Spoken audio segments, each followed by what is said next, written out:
बिस्मिल्लाहिर्रहमानिर्रहीम। अल्लाहुम्मा सल्लि अला मुहम्मदिन नबिय्यिल उम्मी व आलिहि व सहाबिहि व बारिक वसल्लम। अस्सलामु अलैकुम व रहमतुल्लाहि व बरकातुहू। तमाम अम्बियात एक इंसानी कोशिश होती है, फैसलों और कामों का होना ना होना मेरे अल्लाह के हाथ में है। आज का रूहानी टोटका जिस्मानी और रूहानी बीमारी दोनों के हवाले से है। अगर आप जिस्मानी मर्ज का शिकार हैं तो भी ये टोटका आपको फ़ायदा दे सकता है, और अगर आप रूहानी मर्ज का शिकार हैं तो भी ये टोटका आपके लिए एक सूदमंद तरीक़ाकार साबित होगा।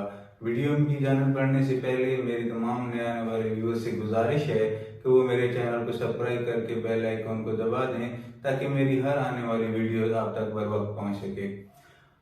इसके लिए आपको ये करना होगा कि अगर आपका जिस्मानी मर्ज है या रूहानी मर्ज है, दोनों के लिए तरीक़ाकार एक है, बस नीयत का फ़र्क रखना होगा। अगर आप किसी लाइलाज मर्ज का शिकार हैं तो उस मर्ज का आपने तसव्वुर करना होगा। अगर आप रूहानी मर्ज का शिकार हैं, जादू है, बंदिश है, जो भी रुकावट आपको महसूस होती है या किसी आमिल ने आपको तशखीस करके दी है, तो ये तरीक़ाकार आपके लिए नहायत सूदमंद साबित हो सकता है।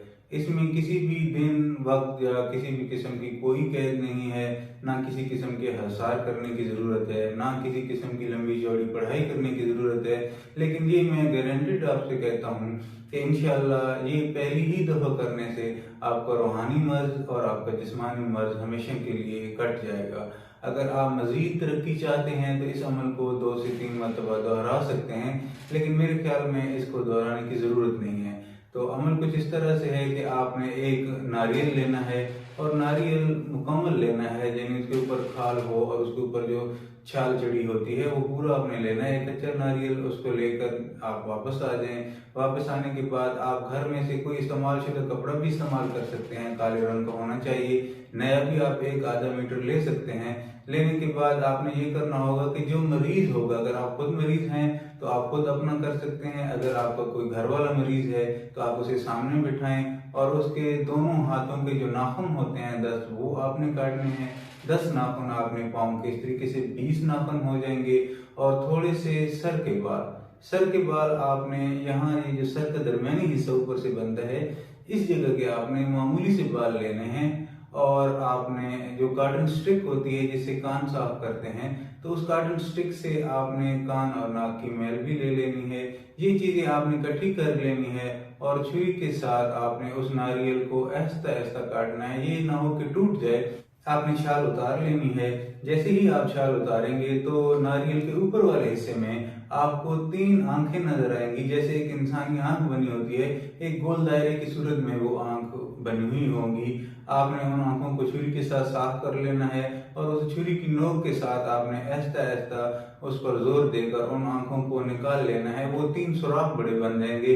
जो आपके पास नाखून, बाल और मैल होगी मरीज की, आपने उन तीनों सुराखों में उसको थोड़ा थोड़ा करके अंदर डाल देना है। प्लास्टिक शार्पर आग की वजह से थोड़ा थोड़ा करके टपकता रहेगा, तो उसकी वजह से उन तीनों सुराखों को आपने बंद कर लेना है। बंद करने के बाद आपने वो खोपरा मुकम्मल जो आपने बंद किया होगा प्लास्टिक शापर के साथ पिघला कर, तो आपने उन 3 आंखों को मुकम्मल बंद करना है ताकि अंदर का पानी जो है वो बाहर की जानिब ना आए।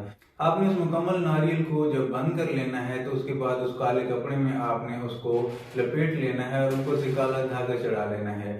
अगर आप मरीज हैं तो आप लेट जाएं। अगर मरीज जो आपके घर का बंदा है तो उसे सामने खड़ा कर दें। दाएं जानिब से आपने ऊपर से लेकर नीचे ऐसे इस तरीके से आपने 7 चक्कर देने हैं। 7 चक्कर देने से आपने सदके की और उतार की नियत करनी है। और जिस्मानी मर्ज है तो जिस्मानी मर्ज की नियत, अगर रूहानी मर्ज है तो रूहानी मर्ज की नियत आपने करनी है। और 7 मरतबा करने के फौरन बाद आपने इसको घर में नहीं रखना, बल्कि किसी ठंडी नहर में, नहर का पानी ठंडा होता है वो बेहतर है, दरिया का पानी रुका हुआ होता है तो थोड़ा गर्म होता है, तो बेहतर नहर है। अगर नहर नहीं है, दरिया है, तो दरिया में डाल दे। कुएं में भी आप डाल सकते हैं, कुएं का पानी भी ठंडा होता है। मसला मर्ज को ठंडे करने का मकसद होता है, तो आप ठंडा पानी इस्तेमाल करें। कुएं में फेंकना और नहर में फेंकना बहुत अच्छा रहेगा।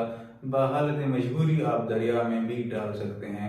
आपने उसको डाल देना है। बस ये ख्याल करना है कि जो बंदा डालने जाए या जो मरीज हो जिसका उधार आपने किया है, जब वो दोनों वापस आ जाएं, مطلب وہ مریض بھی ساتھ جائے تو اچھا ہے، اگر نہیں جا سکتا تو وہ گھر میں رہے، اگر وہ بندہ جو پھینکنے گیا وہ واپس آئے تو وہ دونوں اپنے کپڑے اتار لیں، نہا کر غسل کریں، غسل کرنے کے بعد نئے کپڑے پہن لیں، اور وہ جو کپڑے انہوں نے اتارے ہوں گے وہ پھر زندگی میں آپ نے استعمال نہیں کرنے، اس بات کا خاص خیال رکھنا ہے کہ وہ کپڑے آپ پھر دوبارہ سے استعمال نہیں کر سکتے، اس لیے پہلے سے کوئی پرانے کپڑے آپ سلیکٹ کر کے رکھ لیں، اور جب آپ نے کام کرنا ہو یا عمل کرنا ہو تو وہ پرانے کپڑے پہن لیں، جب آپ غسل کر کے باہر آ جائیں نئے کپڑے پہن لیں تو ان مریض کے کپڑے کو اور جس بندے نے اتار کیا ہے اس کے کپڑے کو آپ نے آگ لگا دینی ہے، جلا دینا ہے، جلانے کے بعد آپ نے وہ کپڑے دوبارہ سے نہر یا دریا یا جہاں آپ وہ پھینک کر آئے تھے ناریل کو آپ نے وہاں پھینک دینا ہے۔ انشاءاللہ یہ ایک ہی دفعہ کرنے سے بغیر بڑھائی کے